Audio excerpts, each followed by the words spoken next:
What's up, you guys, and welcome back to my channel. In today's video, I'm going to be doing a breast reduction video, and I'm basically just going to be going over all the things that I experienced during my breast reduction, and really just, so, first things first, I already had my consultation, and we already had a surgery day picked and everything, so I'm going to fast forward from the consult to surgery day.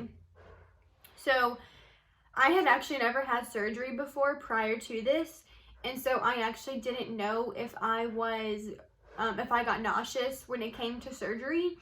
So my doctor actually prescribed me this thing called a scope patch, and I will insert pictures throughout this video of everything that I've taken a picture of regarding the process, just so you guys can understand what I'm talking about.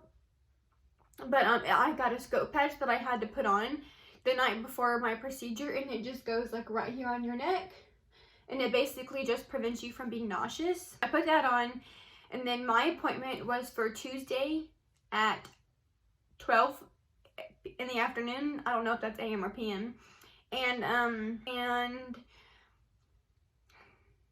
I've never had surgery before, so I was very unaware on how the whole process worked and everything. But surgery is very casual. I went in there and they basically just took my blood pressure, my weight. We just chit-chatted for a minute. They were just asking me questions. They got my IV started.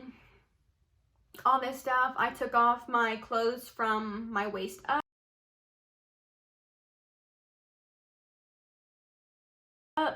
put on a gown, walked to the surgery room. Hey, Jack. And then the next thing I knew, I was asleep. It was actually really funny because the anesthesiologist was asking me questions, and I just remember she said, "What are you going to school for?" And I said, "Accounting." And that was it. Like, that was the last thing that I remember from the procedure. And then I just remember waking up, and I actually remember like trying to escape my hospital bed. I was like going like this and like trying to like move and everything, and they were like, Brandy, no, Brandy, calm down, Brandy, just lay down. And they were all just like trying to get me to lay down and relax, which I did. But I was waking up from being out for 4 hours. That's how long it took, by the way. It was 4 hours. And yeah, so then I was in the recovery room, and then they made an appointment for my post-op appointment.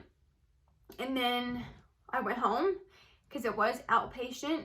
And for the whole rest of the day, I just remember being very out of it and just groggy. My whole body was so sore, like my neck, my sides, my obliques, my back, even my arms, like everything was so sore. And apparently that was from the anesthesia and just being out for so long during the surgery. I think that's pretty much it. So that was it for the day of. Didn't move hardly at all. I was out of it. So then we fast forward to my post-op doctor's appointment, which is 2 days after the appointment, and they are just like checking me and everything. When you were having the surgery, I didn't remember this at all. I just remember like coming home and being like, what's on my chest? But they put drain tubes in your boobs to get like all the liquids out, and I will insert a picture of that. Random toy. And when I went in for my post-op appointment, they checked my drain tubes, and they just took off my bra and were just like messing with my boobs and making sure everything looked okay. And they said everything looked okay. Unfortunately, though, my tubes were still leaking a little too much, so I did end up having to wear them for an additional 4 or 5 days. So I will end up wearing my tubes for a whole week, and I will show you a picture of that so you can know what I'm talking about when I say wearing tubes. And you can actually see them right here too, like these tubes. It's very shocking to see how you look after you have had a reduction. Like, every time I look down, I'm just like, oh my gosh, these are my boobs. Like, they're not huge anymore. I am also do have the procedure You also do have to sleep kind of at a 90-degree angle. Like if this is your upper body, this is your lower body. This is how you have to sleep. So I've been sleeping like that for about a week. 4 days post-op.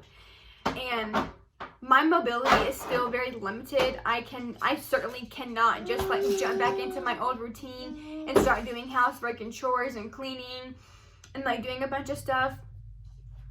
And that reminds me, if you guys are wanting to have the procedure, if you have kids, make sure you have someone who can help you with your kids.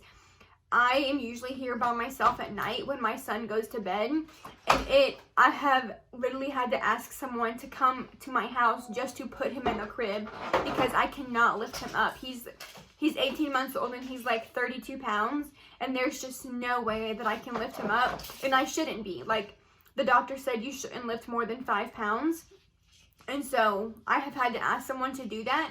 So if you are looking to have the procedure and you have kids, just make sure that you have someone who can help you, or make sure your kids don't need you to pick them up to go to bed, or, you know, for just things like that. I have also not been able to take a shower. I don't know if you can tell, but my hair is very greasy. I don't know if you can see that or not. But whenever you have your tubes in, you cannot take your first shower until you get your tubes taken out. So for me, it will be a whole week of not being able to shower. My doctors did tell me that I can take wash-off baths, but you still can't really wash your hair when you're doing a wash-off bath because your tubes can't get wet. I haven't really tried on any of my clothes yet because I do still have my tubes in, and you just can't really put your clothes on if the tubes are in because they're just really in the way. My doctor did prescribe me some narcotics for the pain, and I have actually chosen to not take any of them just because I don't feel like I'm at a point where I need them, and so I have just not taken any of those.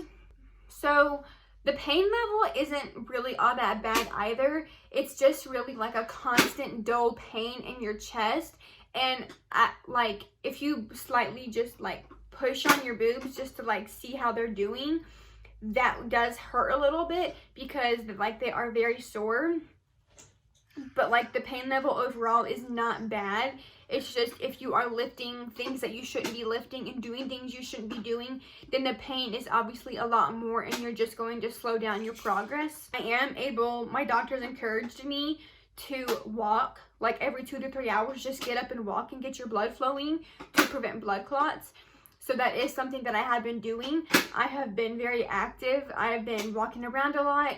I took my son outside and just kind of walked around with him out there. And I've just been really trying to make sure that I'm staying active and I'm not getting any blood clots. If you are like me and you are having this procedure and you do have to take time off of work for it, then, you know, you're not like people who can like work at home or anything like that, then I would suggest taking at least 2 weeks off of work, maybe even 3 weeks, because you will be in just dull pain for a while, and it's much better to take that time off of work and like save up for your bills and everything so you can have that time off to just recover, because it's exhausting. Like, just honestly, it's exhausting. So I would really suggest taking between 2 and 3 weeks off of work just to make sure you're getting a good recovery period. One thing that I am a little nervous about though is I'm really nervous to see what it looks like. I haven't taken my bra off or anything because I'm honestly just so nervous to see what it looks like, because for those of you who are interested in having the procedure, or if you just want to know, they actually like take your nipple completely off and they like are doing all their work, and then when they're done they put your nipple back on, and I'm just not really ready to see my body like cut like that. And so I have not taken my bra off, and I have not looked. I've looked down my shirt, but I have not like taken my bra off and like examined my boobs, because I'm just honestly not ready for that yet. I don't think I'll be ready for that until my my tubes come out on Monday, which is in just a few days. if you are someone who's okay with seeing like blood on yourself and like seeing your body like bruised and whatnot, then you know you might be able to look at yourself while you still have your tubes attached, or you might be able to look at yourself and like be completely okay, but I'm not. And so I am actually waiting just a little bit longer to see myself. One thing that I can already tell though is that my back feels so much better. Like, it's just, I'm 4 days post-op and my back already feels like a huge weight has been lifted off of me. And that was one of the reasons that I had the procedure. And to already feel better, like with my back, just 4 days after, just makes me know that I made the right decision in going forward with the procedure. I think that's pretty much everything I wanted to cover in this video. I am only 4 days post-op, so this is kind of like a 1 week post-op video, and then I will make another video once I get my tubes out. And just in case if you're curious, if you didn't see my breast reduction Q&A video, I ended up paying $2,750 for my procedure. I know that's gonna be like something that is thought about a lot, so I do want to throw that out there. But I think that's pretty much it. We're gonna wrap up this 1 week post-op video. I hope you guys found this helpful, and if you did, just let me know in the comments down below. Make sure you like my video, make sure you subscribe to my channel if you like the videos that I make, and I will see you in my next video. Bye!